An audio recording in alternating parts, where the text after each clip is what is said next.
All right, we're back with the Impact of Educational Leadership talk show. We have as our host Isaiah Brown III and Professor Jeff Willie. Now, Professor Jeff Willie is an executive director with John Maxwell team specializing in personal growth and leadership development. Professor Willie is an educational consultant, conflict resolution trainer, mediator, with over 30 years in conflict mediation, and a former facilitator of the Franklin Covey 7 Habits of Effective People. Professor Willie currently travels presenting high-level church, school leadership, and personal growth workshops throughout the United States and throughout parts of West Africa. Professor Jeff is married to his high school sweetheart, Pat, and they've been married for over 42 years. They have two beautiful daughters and one grandson. One of our special guests tonight, I'm so privileged to have him here with us, Mr. David King. Mr. David King, he is the son of a retired Dallas Independent School District teacher and principal and attorney who worked for the Department of Education. He is a product of Dallas ISD schools and a husband and father of children who have both graduated from and are currently attending Dallas ISD schools. Mr. King is a real estate professional, community organizer, nonprofit service provider, and a public official who believes in civic engagement to provide better opportunity in the community and improve the quality of life for underserved or marginalized children and families. David has served on several boards and commissions, including the City of Dallas Bond Task Force, the Dallas County Behavioral Health Housing Work Group, and the Dallas Mayor's Homelessness Commission. He is currently a member of the Oak Cliff Leadership Council and the African American Leadership Institute, where he chairs as community developer. Mr. King is a fighter. He's a winner. And when it comes to education, he coaches and oversees competitions for the Urban Debate League. Ladies and gentlemen, I have with me here Mr. David King and Professor Jeff Willie. Please say hello to the people, guys. Hello, it's good to be with you. It's good to be. Thank you, Dr. Drone, and good to be with you, Mr. King. It's certainly hearing all your accolades. I feel like I'm on the wrong line. I need to sign out and go to the back of the line. No, I was about to say the same about you, sir. It's a pleasure to be in the company of such excellent gentlemen. There's an old African proverb: you want to be great, you associate with great people. So I feel a little greater this evening. Well, that's why we connected to this gentleman by the name of Isaiah Drone. He is a people connector. That's right. He's a people builder. And he is definitely a positive influence on a lot of folks in this community. And what he's doing right now, I give him a lot of credit because he is reaching out, stepping out, taking what I call necessary risks to bridge the gap, to bring our community and our education community together. So I still give a lot of attributes and highlights to Isaiah Drone for doing this. And so I commend you, Dr. Drone. Thank you, sir, for your leadership. That's definitely. I just want to say, Dr. Joe, an immense pleasure for me being able to meet you. And I have to say, the more that I've been able to understand and learn, every time I pay attention to you, I'm finding out something new, something else that you are doing and working on. So your commitment and your thinking along these lines and the connections that the gaps that you're bridging, I think are critical. So it's just a pleasure to be here with you. Yes, sir. I totally agree. Well, gentlemen, I'm so grateful as always to be in the presence of greatness as well. And with that being said, tonight we have a touchy subject. This subject is going to ruffle some feathers, but we're going to delve into it anyway. Tonight we will be discussing school choice. Now, some people believe that school choice means giving parents the power and opportunity to choose the school their child will attend, and this could then mean that the quality of a student's education should not be dictated by their zip code. A variety of school choice options exist today, including tuition vouchers, private scholarship programs, and charter schools, which provide an alternative to the quote-unquote cookie-cutter district school model. On average, nationally speaking, students in the 17th percentile are charter schools, and they perform significantly better, is what some people are saying, than if they had attended their neighborhood traditional public schools. However, there are states with caps whose charter schools are more effective than charter schools in states without caps. Now, what does this all mean? The legislative agenda to increase the transparency and the efficiency of charter schools has been a major discussion as it relates to commitment to support our public schools.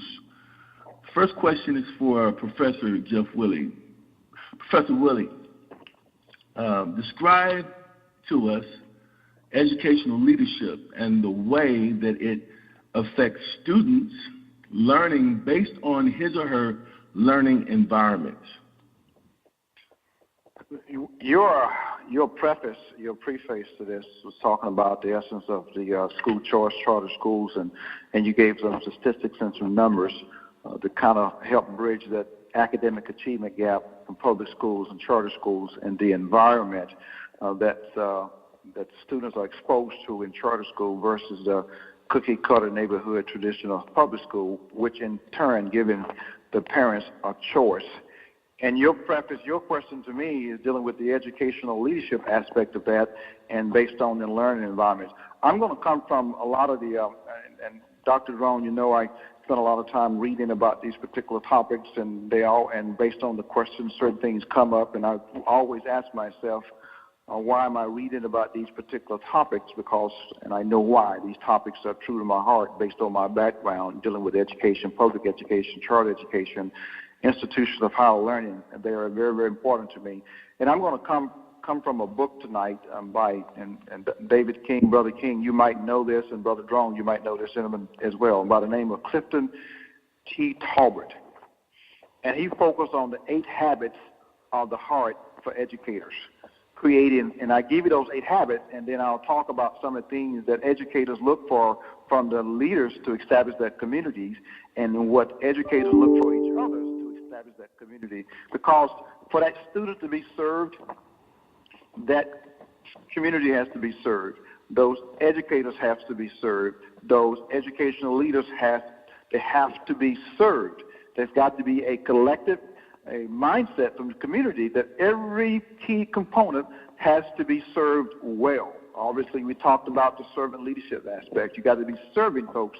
And so last week I mentioned the fact that if you don't feed the teachers, they will eat the kids. And that's coming from a book by Guide to Success from Administrators and Teachers. It talks about that. It talks about those educators, those leaders basically taking care of those educators. And those 8 habits, I'm just going to mention 8 habits, but I'm going to focus on building a community. The 8 habits, and these are very, very common. Nurturing attitude. Every child can learn. Holding a student responsible. Dependable. Kinship. Brotherhood. High expectations. Courage. And hope. You would think those 8 habits of the heart would be prevalent in our education system. That's not always the case, because we have some educators that don't even care for children, but yet they're educators. And so if they don't care for children and care for people in general, it's hard for them to practice, apply, and permeate their community on these 8 habits: nurturing attitude, responsibility, dependability, friendship, brotherhood or sisterhood, that's kind of inclusive, high expectations, courage, and hope. The key essence of education is giving a young man, a woman, a child hope. And this is what educators, unselfish acts of educators This is what they want from their leadership. Now, listen to some of these right quick, and I'll try, and plus, Dr. Drone, you know what you do with me. You know how to say, well, let's move on, because I get excited about these particular topics, and they are significantly important to me. Is that unselfish acts that educators want from their leaders. Enforce the rules fairly.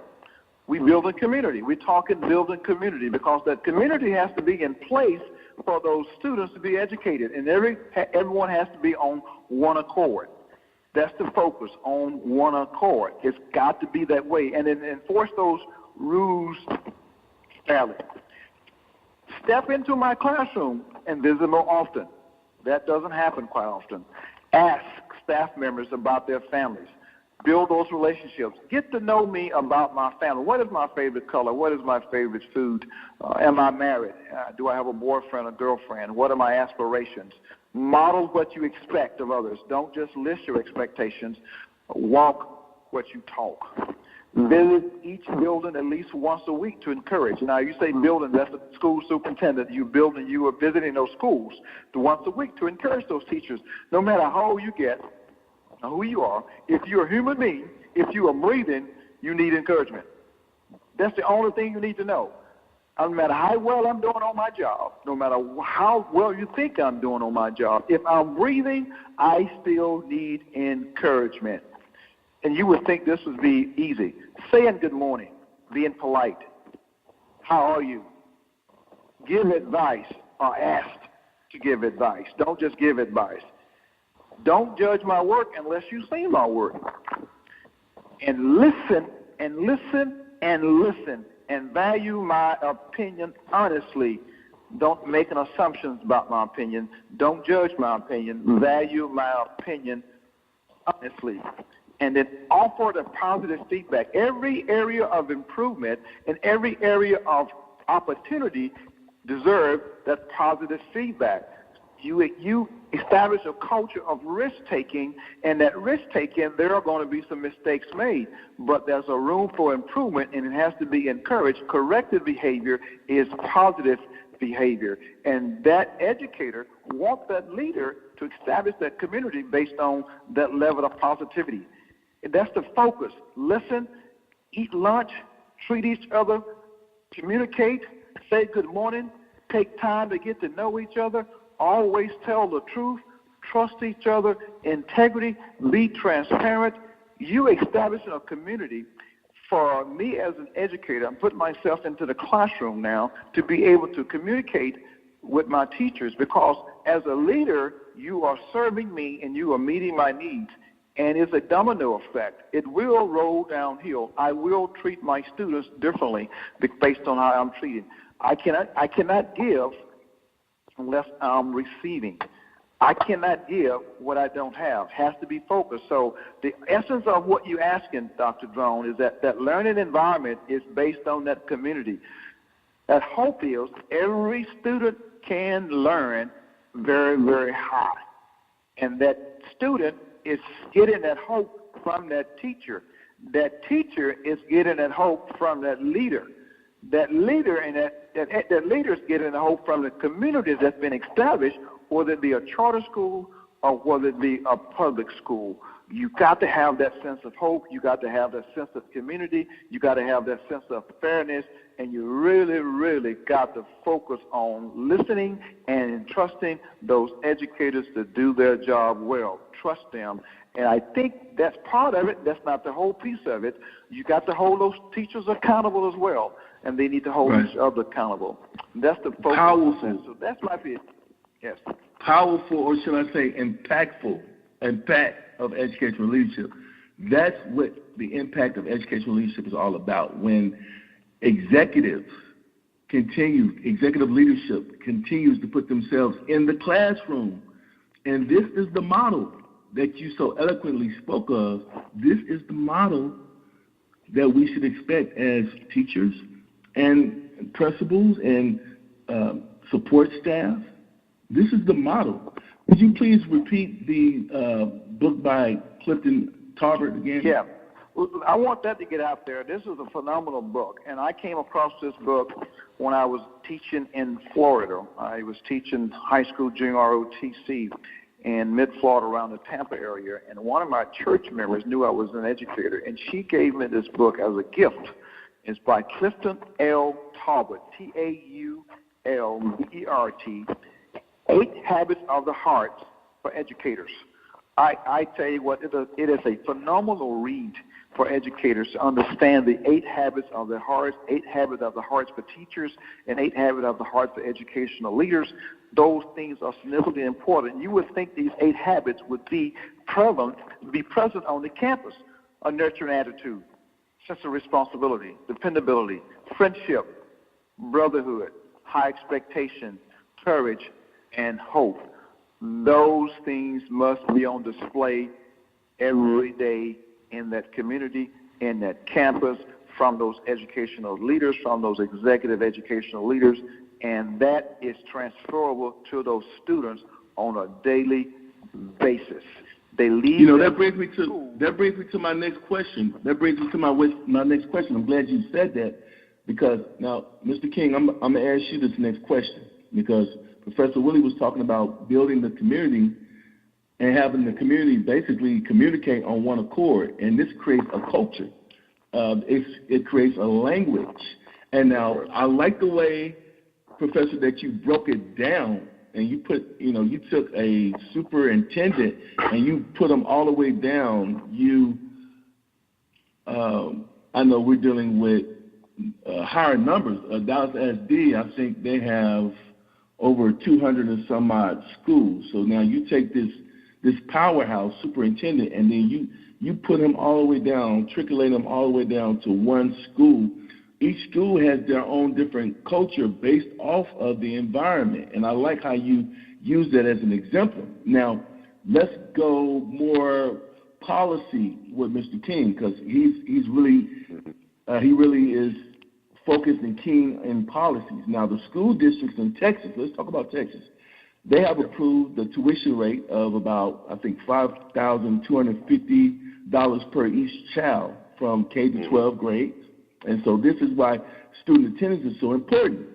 It's about funding. Without funding, there can be no effective school environment or school practices, right? Mr. King, what is the difference between charter schools and other public schools?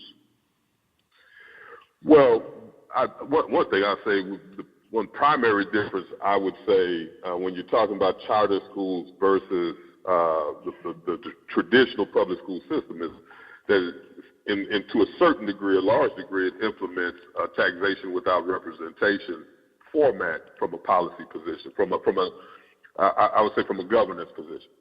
When you look at a public school system, of course, you have elected officials that are providing governance. And those elected officials, of course, are answerable to their constituents, to their voters. They can be removed from office if voters disapprove of them. With a charter school, you have a private board that does not have the same responsibilities to provide access, transparency, et cetera. And that to me presents a fundamental problem because it separates the real stakeholders from who become the decision makers.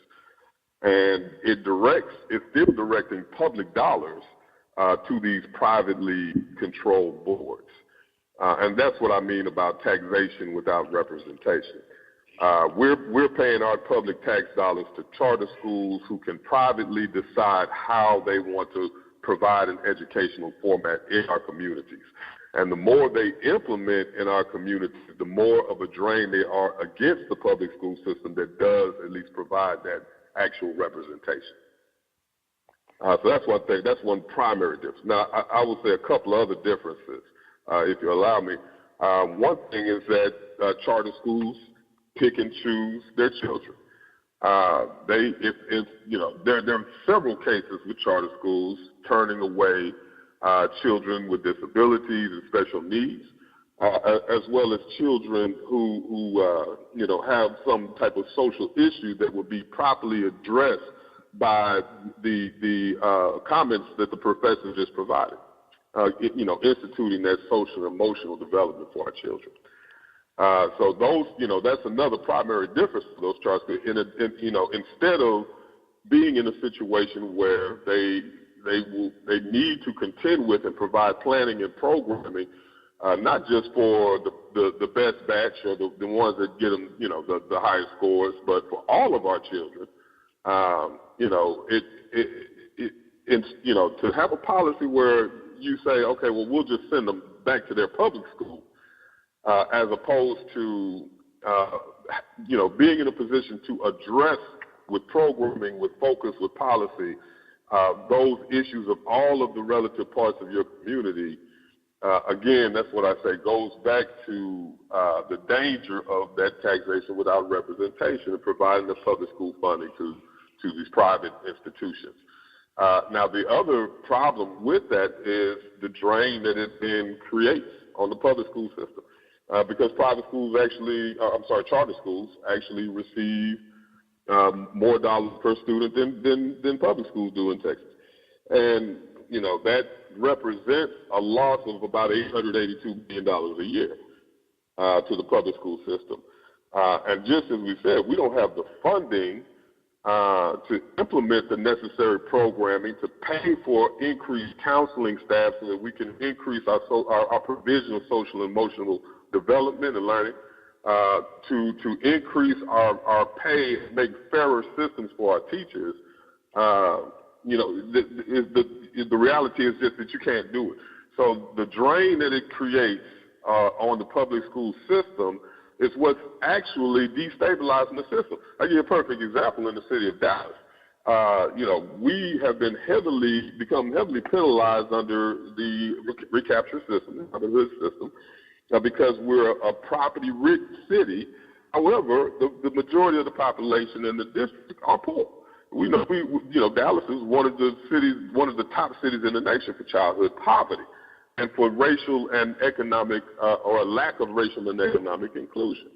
So this is the environment that we're dealing with. So while we have a city that is rich in property, we have a district that is filled with children that need more, that are coming from those communities where you don't crystallize that support because they have been marginalized by the historic discriminations we all understand. And so we have to address that. We have to be smart enough to know that when you imbalance a situation, if you want to correct it, you have to bring that balance back, and that balance equals equity in terms of how we provide education. And that's also a policy issue and one where you can hold a public school system accountable to it based on its public representation, but you can't do it with the private board. So those are some of the primary differences that I would say are there between charter schools and the public school system. The public school system is a system that we have that takes all of our children. And we who are coming from communities that have been marginalized understand how important that is. When we well remember situations where, we were refused from that same access. So we have to ensure that we're moving in the positive direction in terms of improving access, improving inclusion, improving equity, and there's just no accountability and no transparency, and there's no guarantee that it could be done through the charter school format, even if you were to say, well, hey, try to put them on an equal plateau, which they're not. I could go on with the differences there. But I guess what I will say, two things that actually came to mind. I do want to say, listening to the professor's wisdom, two things came to mind in listening to him. One is an ancient saying that when the student is ready, the teacher will appear. The other is the saying that we all, any of us who are familiar with African culture know very well, it takes a village to raise a child. And the importance of these two things as a lens for the development of policy. When we talk, the phrase that takes when the student is ready, the teacher will appear, is an establishment of a sacred relationship between student and teacher. And for us, it's for us to determine how important do we identify that relationship as being. Because that's the quintessential, the primary relationship that engenders education in the first place and the last place. Powerful. Mr. King, I know you can go on and on, but those I know because you and Professor Willie, Lord have mercy. But those were some powerful highlights. You talked about charter schools and how they don't accept all students. Mm-hmm. And this means they may exclude any students from enrollment who has a history of any disciplinary problems. That's right. Even just being sent to the principal's office. I know we have a lot of children that get sent to the principal's office for whatever reason. And he also mentioned that charter schools enroll, you didn't put a number on it, but I kind of did some research to be ready for you because I know you're a wealth of information. But I also have heard that charter schools enroll 6% of all students but receive only 1/6 of all state funds. And then you also mentioned that district public schools outperform charter schools on the state STAR test. That's now, right. STAR is the test that we have here in Texas. It's in math, science, and social studies for last 3 years that they use to do score comparison. And this is going to be a little touchy here.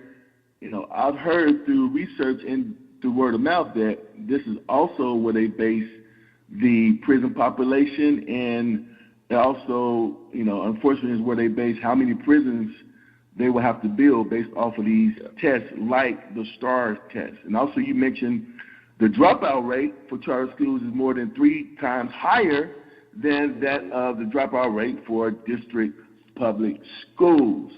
With that being said, Professor Willie. Well, Professor Willie, do you have anything to say? Oh, man, yes, sir. May I please, let me. As a matter of fact, Dr. Drone, I'll segue right into my question that's going to go right into that without you going right into it. I'll probably segue right into it. But let me just follow up with Mr. King. Sir, you have really set the tone and set for some very, very more impactful discussions because I'm certainly going to allow you to buy me dinner now. Coffee won't do. It just won't do. Because we got to have some time. That's right. We want to have Dig time in. to break this down. And so a lot of things, let me just kind of share some things of what he said. And then one thing he said that I am a product of not having access. I grew up in a segregated environment, and I went to segregated schools. Didn't have access to the best schools. So it was, when I say segregated, I'm talking until the 7th grade is the first time I went to an integrated school. And so my environment that I grew up. So I'm kind of dating myself there a little bit. And so I was subjected to that. And obviously a lot of my older siblings, and I'm number 10 out of 12, so my older siblings were subjected to even more, that they never got a chance to go to the integrated or the better schools or the better, what I call public schools, the public school. And so I'm an advocate of that public school system.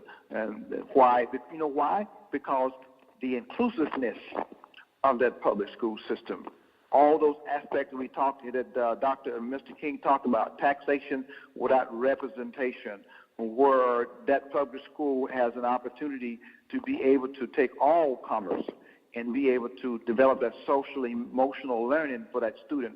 And sometimes that charter school can deny that student.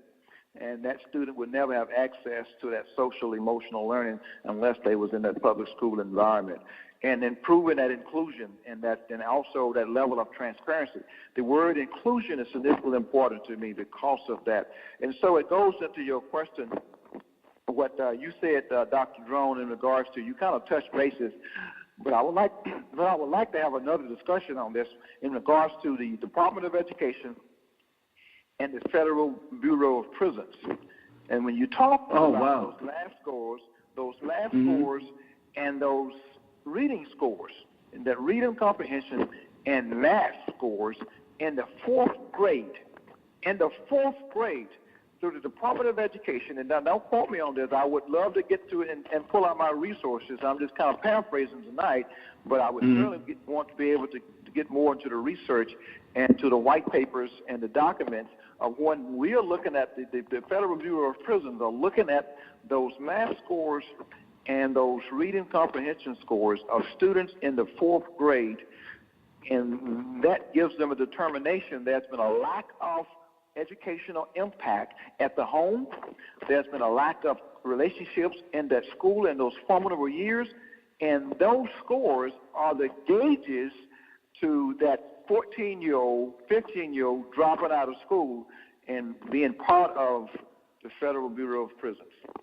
Let me say something here, because let's not go too far off the beaten path here, right, because that's a totally different topic that's impactful. Right.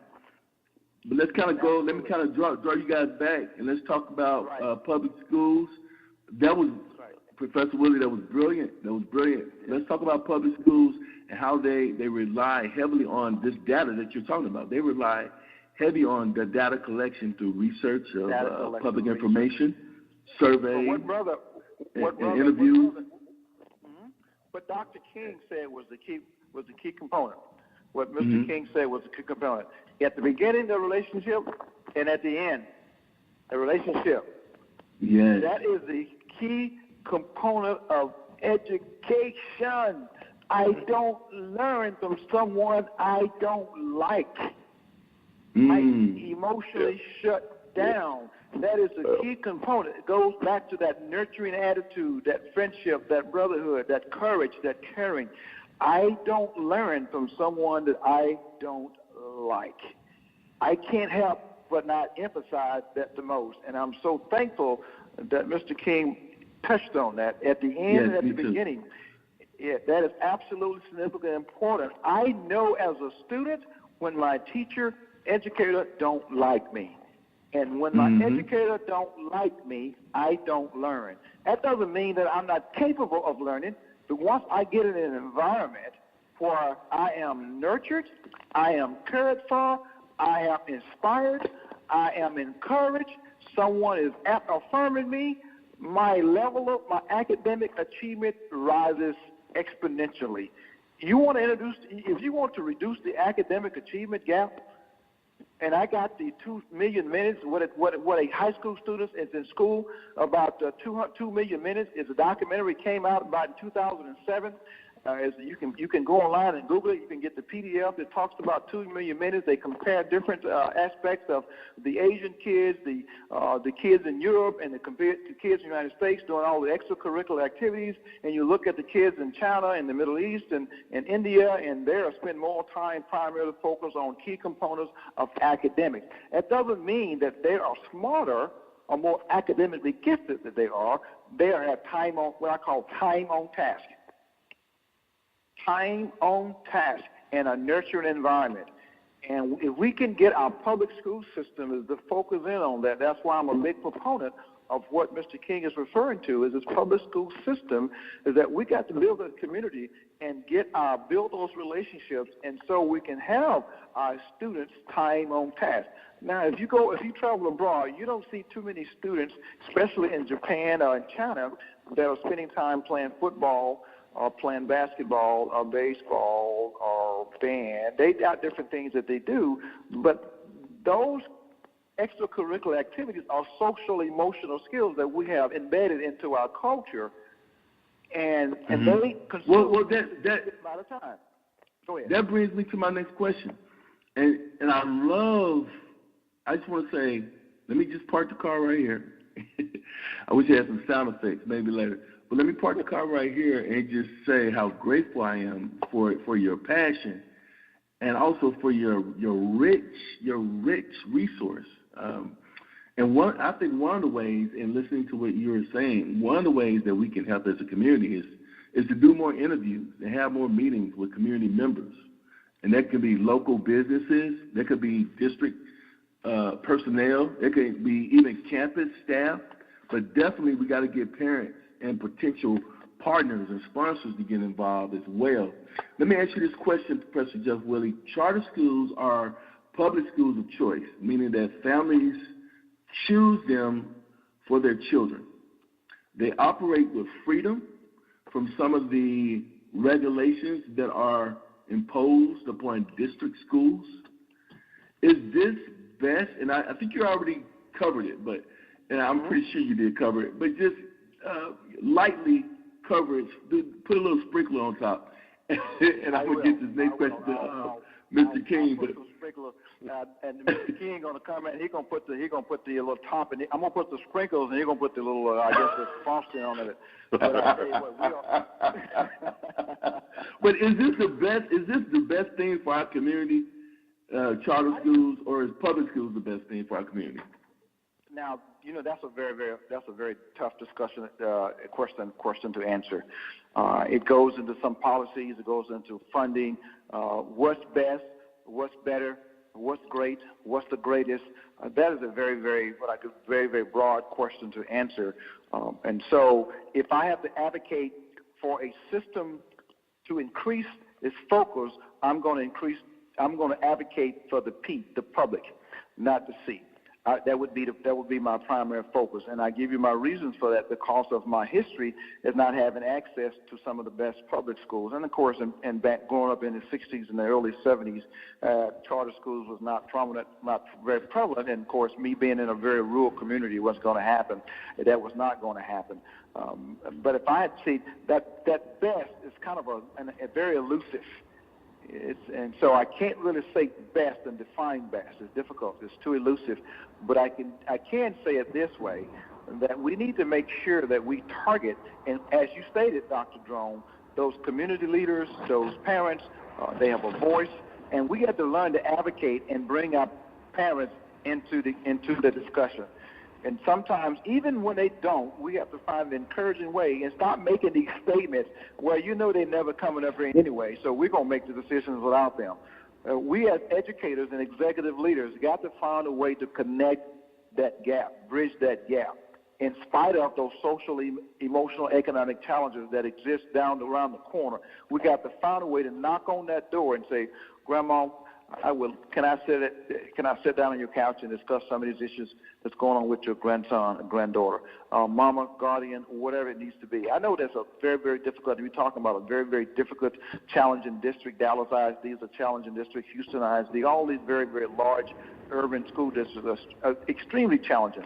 Even though Dallas ISD, dollar-based wise, but it's still dealing with a lot of children that's impoverished, social, economically, academically, and we have to find a way to bridge that gap. Do I have the answer? No, but I'm willing to ask the question to get the answer. Wow, that was more than sprinkles there, sir. That was some chunks. You put some chunks in there. Listen, Mr. King, so, all those student demographics, Mm-hmm. They cannot be changed.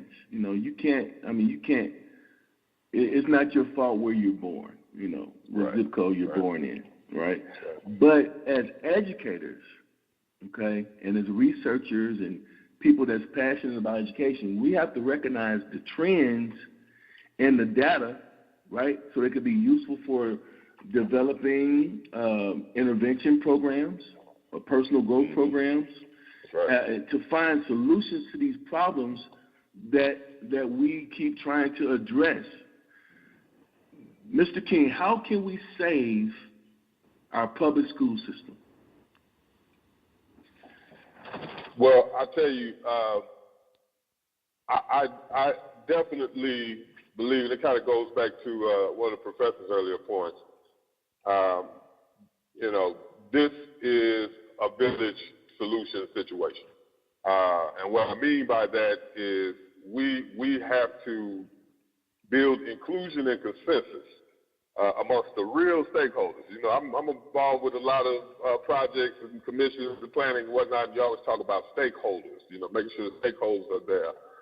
And it's amazing how every single time it seems like, the stakeholders are not the ones that are impacted by the decisions being made. They may profit from it, but their lives are not directly impacted by it. And, so it kind of brings up the reality when you think about it. So why do things keep progressing in a direction that is counterproductive to the growth of people who don't have an empowered voice. And the question is the answer, because they're not the ones making the decisions. So, how do you change that? You change the decision makers. And, the power of the seemingly powerless is really found within the unification of their numbers behind a common interest. And when that occurs, there is no force in existence that can stand against it. I don't care how much money you throw against it, how many tools, how much infrastructure. It cannot be defeated. The will of the people cannot be defeated. Now that's just a little bit over a monumental task, because we're not a monolith, and even more so, we're all focused on different levels of survival that prevent us a lot of times from focusing on growth. But what I will say is, if we're going to save the public school system, the first thing that we're going to have to do is to make people aware of the truth. It's a saying that I came to realize even more so over the last few months how true it is, that the lie can travel halfway around the world before the truth gets up and puts its pants on. It's much more difficult to explain and debate the truth than it is a lie. It's much easier to reduce a lie to a tagline that can be repeated over and over and over again than it is to be honest with people and explain the circumstances and adjust to the realities of change and how decision-making must change based upon the changing environment. So the first step is to arm our people with information, with knowledge, with awareness of the realities that impact them. So that, when they're deciding, when they're making these decisions about, well, should we, serve public schools or charter schools, they can make that informed decision. I'll give you an example. I got the wonderful, I think the best thing about the process of campaigning was the opportunity. It's unexpected for me, but it was the opportunity to speak to so many people about so many relative issues and to really get a much broader understanding of what people go through, the things that they have in common in terms of the difficulties and the differences in their culture. And, one thing I can honestly say is, we all want very much the same thing. It's just our understanding that's different. The perspective that's different. It's our awareness that's different. And in the same vein that you change a child's behavior by exposing them to realities that they haven't been exposed to before, we can change the behavior of members in our community with the same process. Now, the second, and that I would say, so information, education, awareness, shining the light in the dark corners, breaking down those walls that they hide their meetings behind. One thing that I've seen that's interesting on the board is the process of the rolling quorum, the process of the closed meeting, the process of connecting, important critical issues to attorneys' advisement so that they can hide it. When if you want a right of information act to receive the information, they can hide it from you if they can connect it with an attorney's advice. I can tell you that for a fact because it happened with my own request for information. So that's part of the process as well, is educating our people on the facts. At the same time, shining a light on those dark corners, where transparency is kind of dying. Once that occurs, then I think it becomes clear that a system that ensures all children can learn, that provides representation and access to the people who are actually impacted by those decisions, is a better system, incentivizes a better process than one that allows for private control of public dollars and can prevent, create blocks against community access. And, instead of being in a position where they are forced to and incentivized to program for all, they can be incentivized simply to refuse some so that they can, get their cream of the crop and get their paycheck. Once that information is out there, I think the groundwork is laid to begin to build a consensus. And that consensus is going to have to result in pressure on the decision makers at this time. I go to or listen to every single DISD board meeting because I want to be informed. I do the same with city council. And, one thing that I'm aware of is, firstly, the fact that when some of the most crucial decisions are being made that are going to impact huge numbers of children, nobody's there. They're able to make those decisions pretty quietly. And then, the reaction only comes once the policy is in place and it's been funded and it's been implemented, and now well, how did this happen? So that's one reason why I'm so big on changing that trajectory, bringing the community into being informed about what's really going on, what the process really is. And then building that consensus that I tell you, one thing I know I'm going on, so just stop me, Dr. Drone, if you need to. But I work as hard as I can to think holistically. And it's something that, is a process, But I think, a critical one that needs to take root as, the core of decision making when we come to things like this. In any society, when you ignore any segment of that society, you create a cancer that will eventually kill the whole body. And that is such a strong history for America, one that it needs to recognize the importance of rectifying, because it breeds its own destruction if unresolved. That fight, that battle, I think, can majorly be won within the realm of education. That's where you're going to change. We talk about tolerance and political correctness, but legitimately embracing our children, bringing them together, building that consensus, building that community, providing that social emotional support that the professor was talking about, and bringing children together across those socioeconomic and ethnic lines, to be properly educated with real information. That's what will change that next generation and eventually root out these negativities that are preventing these disparities. And that, I think, can best be done through the public education system. So our fight to save the public education system will, in turn, truly engender a saving of our communities and the growth of our society as far as the civil nature. Wow. That brings me to my next question. First off, that was ingenious what you said, and it sounded like a debate. It sounded like a speech.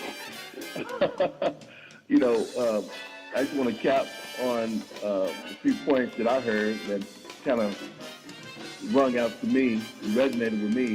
You got to recognize, you have to have recognition for students doing well. You also, you got to bring the schools to the people.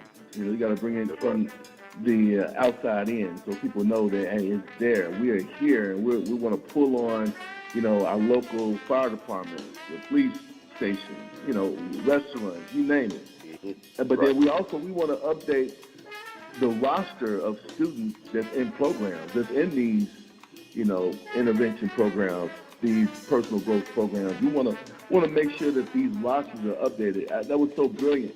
Listen, guys, we're out of time. However, please give us a takeaway before we get out of here. Who wants to go first? I'll go. I appreciate it.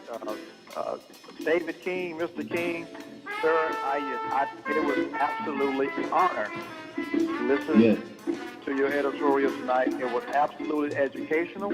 I am forever enriched listening to what you have to say. I appreciate the informative dialogue, and I appreciate the education. You educated me on some things tonight that I am going to be looking at too. That's why after we get off this line, I want Dr. Drone to give me your contact information, because I do want you to buy me dinner. But I tell you what, we'll go 50-50. Done. I love it. I do want to be able to tap into your knowledge, your experience, and things that you have contact with, exposure with, relationship with, to educate me on more things that I need to be educated on. I think there's a lot that I can learn and garner just being in the same room with you, because I certainly garnered a lot just by listening to you tonight. So I have been forever enriched because of your presence on this call with me tonight. So I am grateful, thankful, and very humble to be part of this conversation tonight. Thank you, Mr. King. Wow. Well, Mr. King, you're next. Yeah. Well, Professor, I'll say firstly, you took the words right out of my mouth. No, seriously, I consider it such an honor to be part of the conversation with people who have such a wealth of knowledge, and more so than that, but just a wisdom and a desire to do what's right for the greater good. I think that's so critical for us in these days and age, and I think that those of us who have that motivation, that desire, a lot of times we think we're spinning wheels in the dark alone, when in truth, we are out here. We need to connect with each other. We need to network. We need to build. That is, as much of an answer to the problems that we have as anything else, is just the coming together of people of like mind, like heart, who believe in doing what's right for all, for the greater good. So I'm honored to be a part of this conversation with you gentlemen, and it's so obvious from the passion and the knowledge base from which you speak about this thing, how seriously you take it, how much you need to be listened to about it. So I definitely gonna buy you that dinner. Let's get that contact information. Let's make this happen, Dr. Drone, to facilitate these conversations. To promote that understanding, even the understanding of the importance of the impact of educational leadership and how it changes things. That's bringing that awareness that we were talking about that's so critical. So you are already doing that work. So, like I say, I'm honored to be amongst both of you, and I just look forward to any opportunity that we have in the future, and we create those opportunities. So to move forward, an agenda that's going to benefit all of our children, and grow our community and move our society forward in terms of its stability. That can't be overstated. Well, listen, ladies and gentlemen, we want to thank you again tonight. You've been listening to Professor Jeff Willie and David King. I am also your host, Isaiah Drone III. Good night.